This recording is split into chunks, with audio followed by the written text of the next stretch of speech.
नमस्कार, आप देख रहे हैं किस्सा यूपी का। मैं हूं परवीन शेख।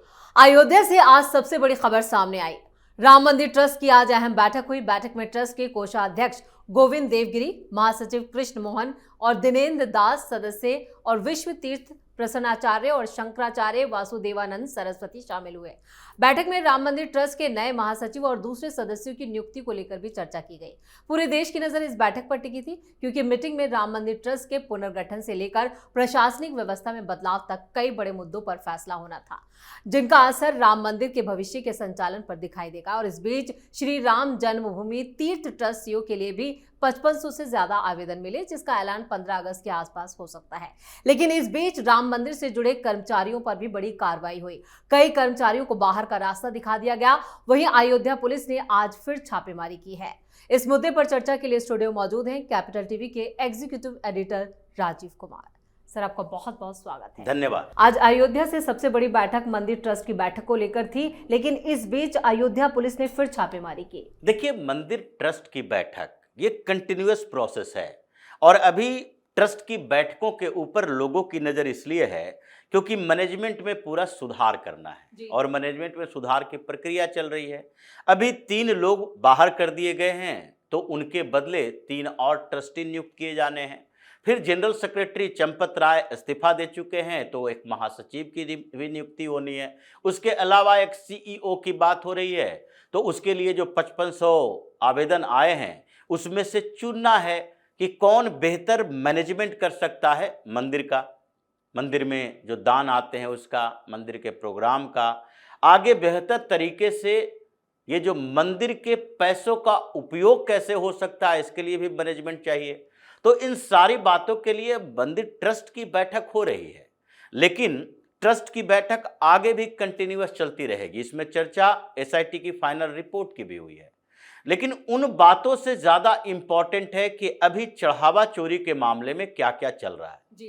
क्योंकि मंदिर ट्रस्ट का मीटिंग, मंदिर ट्रस्ट के फैसले ये केवल नियुक्ति के प्रोसेस के लिए होगा और नियुक्तियां की जाएगी, वो इन्वेस्टिगेटिव एजेंसी नहीं है। अभी मसला सुरक्षा की है कि आगे कैसे सुरक्षित रखा जाए, आगे कैसे इसमें बेहतर सुरक्षा व्यवस्था अपनाई जाए जिससे कि किसी तरह के चोरी या करप्शन न हो सके।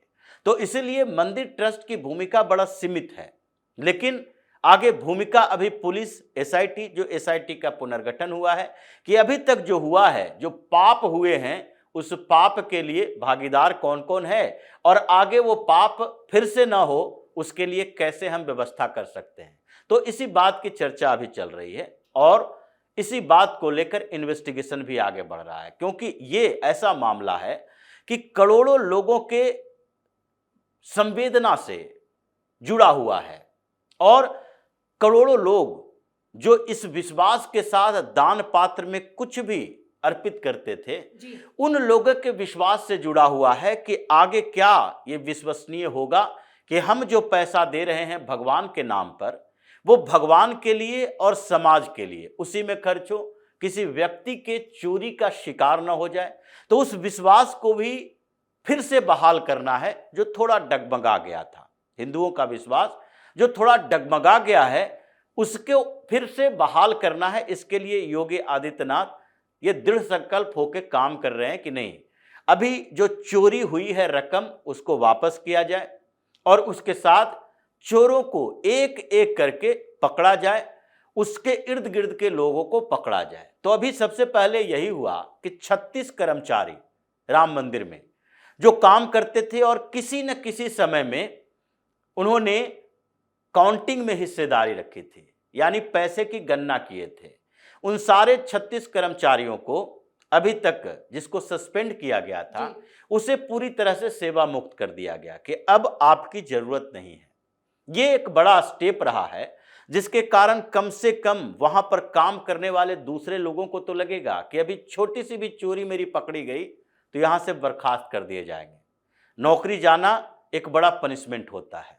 अभी तक उन लोगों की से पूछताछ या गिरफ्तारी की बात नहीं है, लेकिन फिर भी उन लोगों पर शक है कि कहीं 200, 400, 500 कुछ पैसे अगर इन लोगों ने भी चोरी की होगी तो उसका इन्वेस्टिगेशन बाद में होगा। पहले इनको मंदिर परिसर से बाहर का रास्ता दिखाओ। इसे किसी भी काम में नहीं लगाया जाएगा। ऐसा नहीं है कि गन्ना के काम में नहीं लगाया जाएगा। क्या राजीव सर ये सिर्फ 36 होंगे या इनकी संख्या तो 100 के करीब बताई जा रही थी इन कर्मचारियों की कि ये बढ़ सकती है संख्या? देखिए, ये 36 लोग वो हैं जो कभी न कभी काउंटिंग में थे।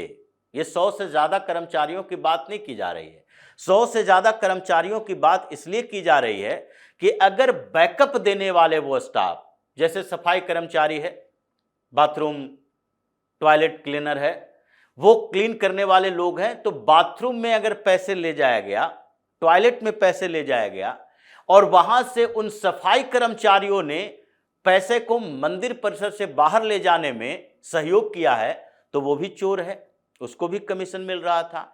या फिर कोई रसोइया है जो कभी काउंटिंग में शामिल नहीं हुआ, जो प्रसाद बनाता है वो कभी काउंटिंग में शामिल नहीं हुआ, जो सिक्योरिटी में तैनात सिक्योरिटी गार्ड है कभी काउंटिंग में शामिल नहीं हुआ। लेकिन ये जो चोरों का गैंग था, वो अगर उनके माध्यम से चोरी का पैसा बाहर निकलवाता है तो वो भी उसमें पकड़ा जाएगा। लेकिन अभी जो इन्वेस्टिगेशन चल रही है उसका दायरा थोड़ा बढ़ गया है। ये दायरा केवल ये 8 आरोपियों तक नहीं है कि टिन्नू यादव, मनीष यादव, लवकुश मिश्रा, अनुकल्प के इर्द गिर्द ही घूमता रहेगा। इन 8 गिरफ्तार लोगों के खानदान के 54 लोगों को ये समन भेजा गया है और उन लोगों को जो कि इनके खानदान के हैं, कोई चचा, मामा, ताऊ, दूर के रिश्तेदार, इन सारे लोगों को अभी तक लिस्ट में नाम रखा गया और इसके खिलाफ जितने मामले हैं या फिर इनकी जितनी प्रॉपर्टी है, अभी ये अयोध्या तक सीमित नहीं है।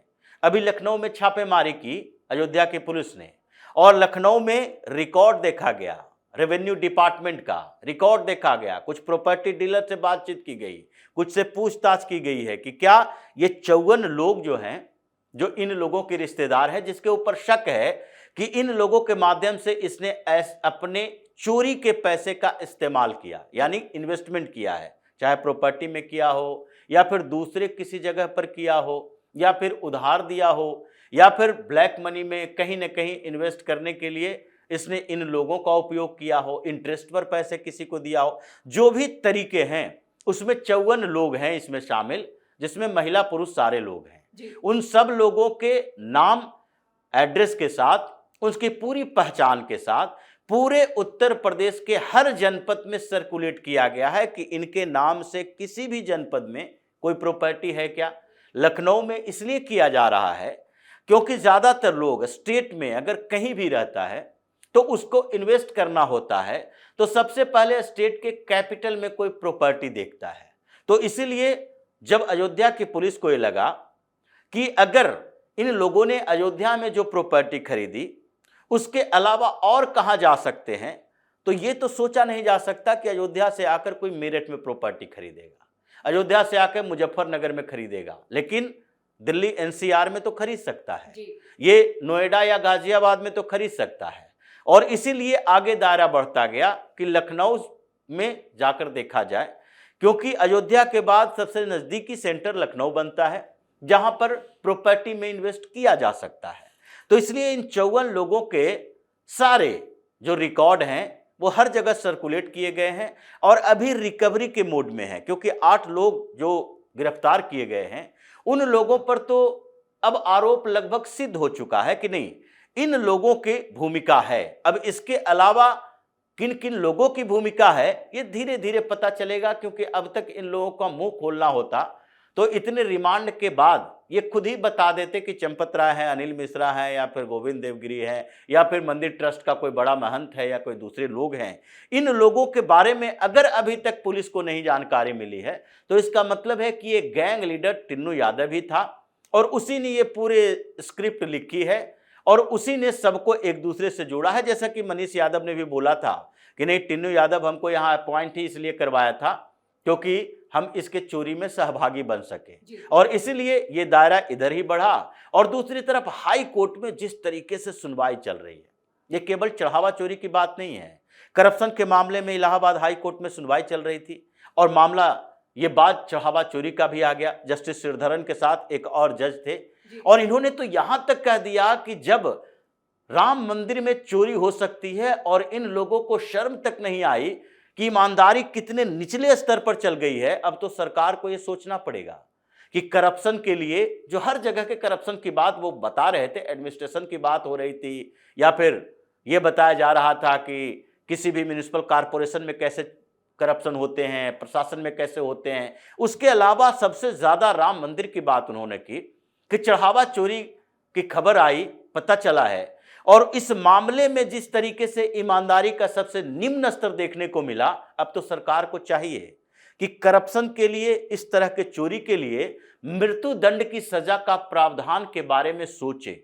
मतलब करप्शन को लेकर अब जुडिशियरी भी इतना परेशान है कि ये बात उठ रही है कि जो rarest of the rare case में मृत्यु दंड की सजा है, यानी कि फांसी की सजा है, अब ये करप्शन के मामले में, चोरी के मामले में फांसी की सजा के लिए संविधान में संशोधन करने की, सरकार को पुनर्विचार करने की बात जज खुद कह रहे हैं, वो भी हाई कोर्ट के जज।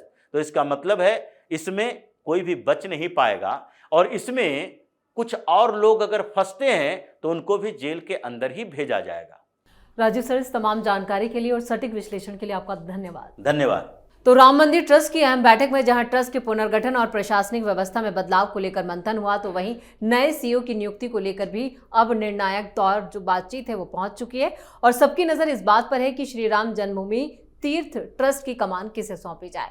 लेकिन दूसरी तरफ कर्मचारियों पर हुई कार्रवाई और अयोध्या पुलिस की लगातार जारी छापेमारी ने पूरे मामले में बता दिया है कि जल्द ही कई और बड़ी गिरफ्तारियां हो सकती हैं। इस खास शो में इतना ही। वीडियो कैसा लगा कमेंट करके अपनी राय जरूर दें। वीडियो को लाइक करें, शेयर करें और कैपिटल टीवी को सब्सक्राइब जरूर करें। धन्यवाद।